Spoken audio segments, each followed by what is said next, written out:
getting your weight where it should be, whether it is to gain weight or lose weight. Conditioning is a big factor right now.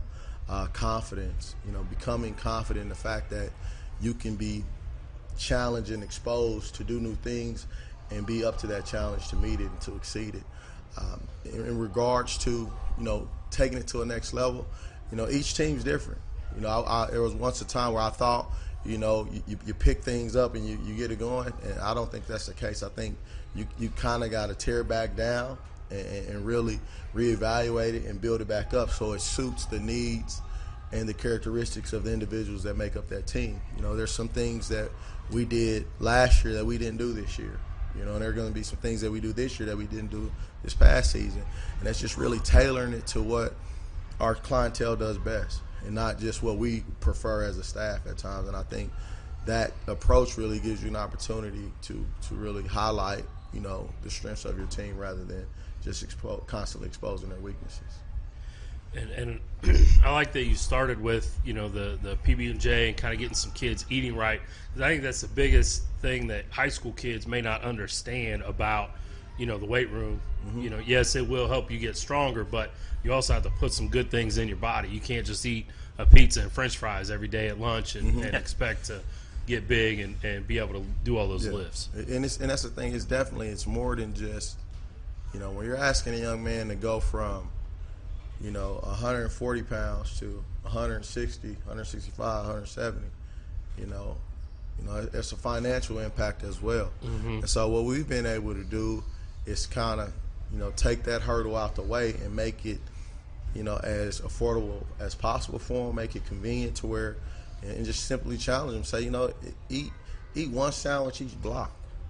Eat your breakfast and still eat lunch. And that'll get us to where we're not at a deficit within the school day, to where, you can actually, gain something during the school day and then go home, do your best to get what you can as far as if you can eat a little bit more at home, do so. And so I think that's important because I can tell you at this level, teams are big. Mm-hmm. You play some backs and some fullbacks, some tight ends, and some offensive lines, defensive lines that, those guys are ready to play at the next level, Yeah, I know you've seen some, had some pretty good players come through, your program over the last few years. Mm-hmm. Why don't you talk about some of those kids and who they are and how they bought in to what you guys have been doing? Well, for us, it's been significant because we really have earned it through the weight room. A lot of our confidence has come from, our powerlifting team and what we do there. I remember, a girl by the name of Kiara Williams. She was a manager for me. She was a thrower in disc and shot and track.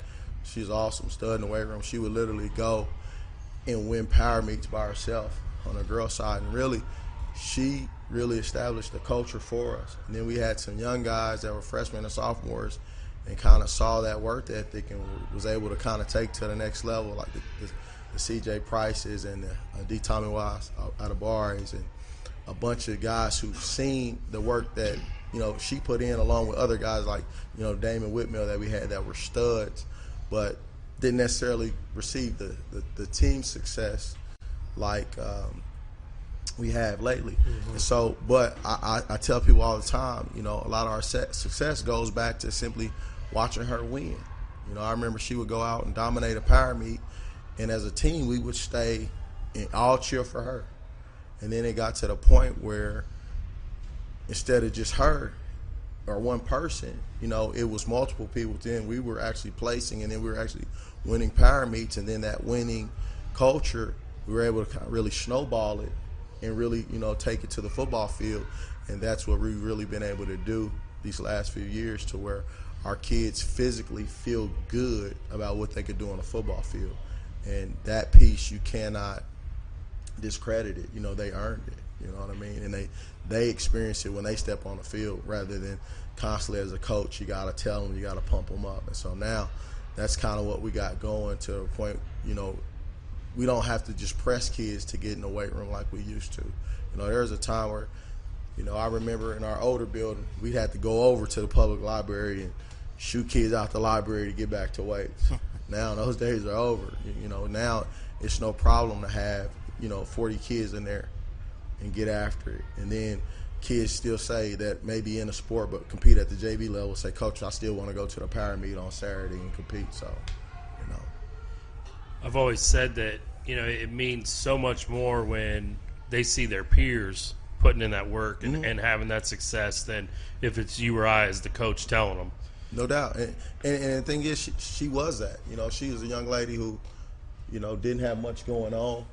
But she was also, young lady who was competing at the state level as a sophomore, state champion by the time she's finished.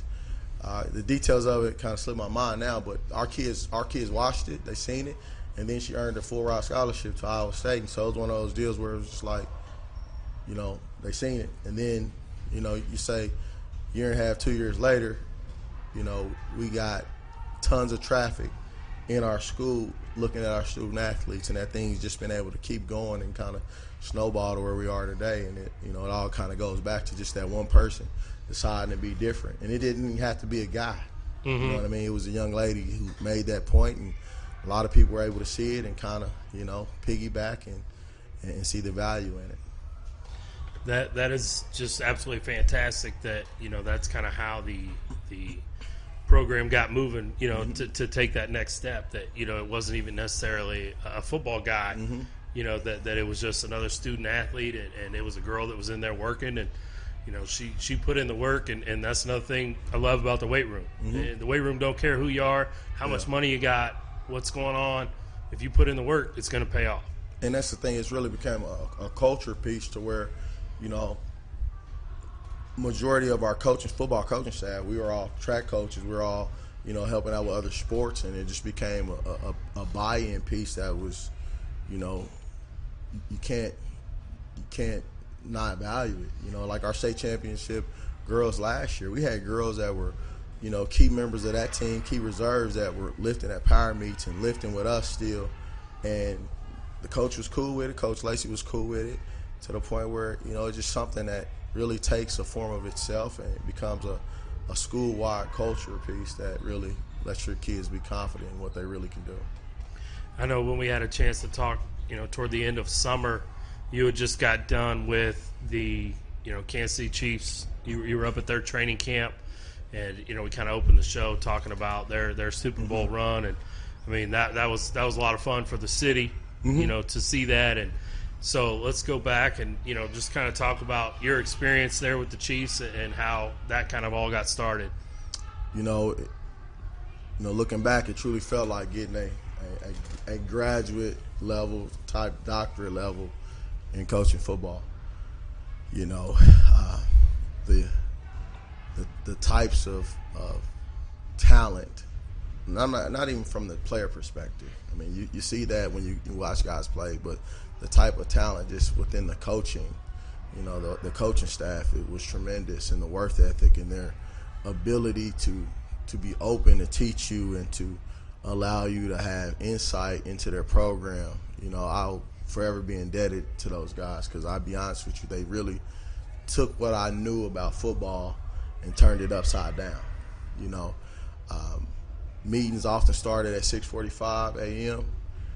and we didn't end till about 9:45 p.m. And it was one of those deals where you never felt pressed for time. You never wanted it to end. You didn't look at your watch. It was just you took it in and you valued it rather than, counted down the time. Forever grateful for Andy Reid, Coach McCullough, Coach Lewis, who's over the program. Coach McCullough, the running back coach, helped me attain that opportunity. Very, very indebted to those guys. Coach House, who was a defense coordinator in Kentucky, a genius in his own right, allowed me to sit in his room and learn from him. Coach Magnolia was great, allowing us to learn his system. Coach Madison, I tell you, as somebody I can view as a friend, who's done a tremendous job as far as just kind of supporting me. Even came to a game this year. It's huge. So just some things like that kind of really just showed, where they're at as far as on the professional side, and that it's still football. So I'll be honest with you, looking at what they did and what we did, some of the drills we did the same. Of course, it was a lot more detailed than at that level. But it's still football, and that was the beautiful thing about it. And to learn and to see that much detail in it was tremendous. I know that the famous video now, of Clark Hunt opening training camp saying, hey, we're gonna win the Lamar Hunt Trophy, we're gonna raise the Lombardi. Was that truly the attitude of all those guys? I mean, did it echo throughout those hallways that early? Without a doubt. That was the first formal meeting of the whole team. I actually seen that video. The camera doesn't hit me, but I'm off to the right side, and no, it was. And I think, looking where they finished last year and how close they were, they had every right to feel like that, and they worked for it, they attained it, they bought in, they endured, they were resilient, and so, hats off to them. I think it's something that you can just look at and say, if you just keep chopping wood, you keep evaluating, you keep working, and not make excuses, great things can happen. You look at some of the ups and downs that they went through with, different injuries and whatnot. I mean, this is a tremendous year. And to even look at, how the games transpired and not to lose it, not to self-destruct and turn on each other. That was a great testament that, you can look at and show, younger kids, how to be a pro and how to really attack the game the right way. Because at any point they could have easily folded. You look at from the different times that different backs were in and out, and defensive guys, to continue the same message and persevere. That was big. You know how hard it is to win on Friday nights. Mm-hmm. I mean, there's some good high school football around here, so just take that and were those guys, as a coaching staff, were they showing any signs of pressure, or were they just like, hey, this is what we got to do, we got to get to work? Throughout the season, I would just text guys good luck, after a game and whatnot, and kind of leave it at that. But I think you look at just, what they have on staff is guys who've done it, the guys offensively and their pedigree and their accolades, and you look at the defensive staff that was brought in, those are staffs that have gone up against the Patriots, and won. Mm-hmm. And so you felt good about, having the endurance at the end, and it showed. More so than anything, once I really stepped away from camp, I really kind of had to focus on, North Kansas City High School. Mm-hmm. But whenever I got a chance to look at things, I always was kind of see what I could remember or what I could recognize. But at the end of the day, I was just appreciative just for opportunity, just to learn, just to see that side of things, because that's what it really is. I was fortunate to attend a social at the AFCA that was based on that experience, and one of the panel speakers said, that experience isn't really to get you a job. So that experience is really get you exposed to the culture and the coaching and the knowledge at that level, and that was tremendous for me. To see how they're doing things and to come back and to challenge myself to say, how can we take some of those approaches and incorporate them at the high school level to where our kids are prepared and ready to, compete if they're ever fortunate to be placed in some of those environments. Because, here's the reality. That level is not that far. You take a kid, who leaves our program. We've had him for 4 years. Within 3 years, that kid's a draft eligible player. Mm-hmm. You know what I mean? And that's pretty significant. And so, now I've been fortunate now to be coaching long enough to where I've had some young men who've gotten opportunities. We had on my second team, we had two corners, two defensive backs who both of them had a deal, trial with the Chiefs, the local tryout, and one of them actually was able to make the Indianapolis Colts for a few weeks during their training camp. And so those experiences aren't that far. And so if you can help and prepare and assist those guys with that process, that's an advantage, just like it is when you can help them and assist them to get to the next level in college. You know what I mean? So my thing is just try to, expose myself to new stuff, challenge myself where ultimately I could help out a young man at the end of the day, or a young woman. I was fortunate, with that experience with the NFL at the AFCA, to where I got to meet the young lady, Coach King, who just got on signed as an assistant with Ron Rivera's staff in Washington. Okay. She was actually there, and got to meet her, got to hear